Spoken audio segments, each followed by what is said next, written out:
mynews.studio. Picture this: 2,000 rhinos being airlifted across Africa. Can moving animals this large truly help save their entire species? Today is November 5th, 2025. Africa is in the midst of its largest ever rhino rewilding project. Ellie, what set this all in motion? It all began when a private rhino breeding operation in South Africa, known as Platinum Rhino, went bankrupt.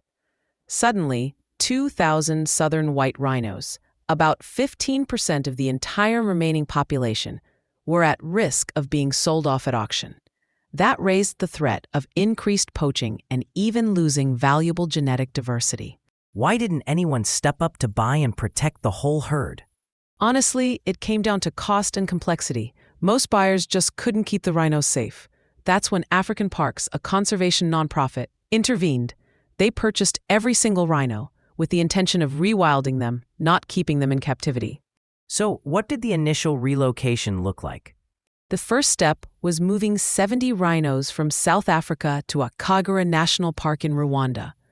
But before that, the animals spent several weeks at Munyuwana Conservancy. That transition period is crucial. Why is that so important? Just for health checks? It's actually more about the rhinos getting used to wild conditions and new pathogens. The gradual adjustment helps them avoid shock or illness once they're released. What's the strategy behind spreading them out across different places? The idea is to establish up to 20 new subpopulations, each with at least 50 rhinos. This way, no single event, like disease or poaching, can threaten the entire population. It also helps preserve genetic diversity, which is vital for the species' health over time. But rhinos are more than numbers on a chart, aren't they? Absolutely. As mega herbivores, rhinos shape grasslands, support a range of other species, and even play a part in carbon storage. Their presence helps keep ecosystems balanced, and there's evidence it aids climate resilience too. How do they keep the rhinos safe from poachers during all this? Each site has to meet strict security standards. Initially, the rhinos are kept in fenced bomas for close monitoring and acclimatization. After that, they're moved to larger, guarded reserves. Protection includes ground patrols, aerial surveillance, and GPS collars for tracking. That must cost a lot. Is the local community brought in at all? Very much so. Local people are employed in park operations, anti-poaching patrols, and wildlife monitoring.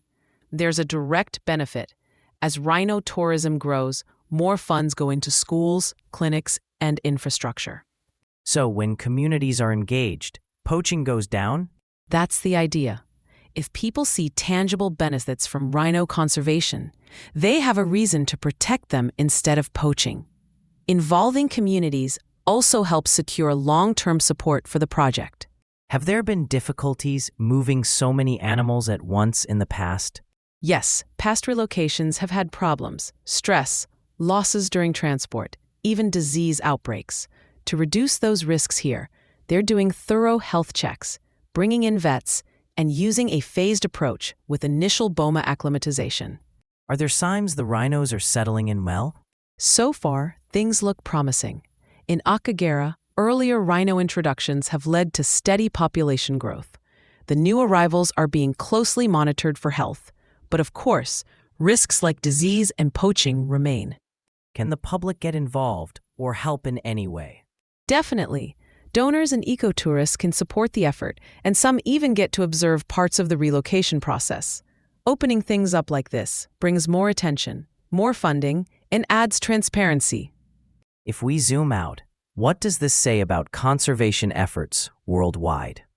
It's a model for species recovery, large-scale, science-driven, and collaborative. Saving one species can restore whole ecosystems and support local communities. But it raises big questions too. How do we fund projects like this long-term? What role should governments and private groups play, and how do we keep the momentum going? So, the future of rhinos is really tied to bigger issues: funding, cooperation, and the willingness to keep at it. Exactly, and these lessons go beyond just rhinos. They're about the future direction of conservation everywhere.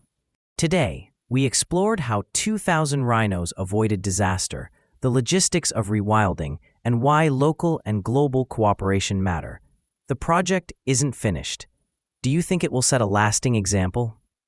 Thanks for joining us as we traced the rhino's journey across Africa and considered what's at stake for conservation as a whole. Thank you for listening. This episode was brought to you by mynews.studio. Give it a try for free.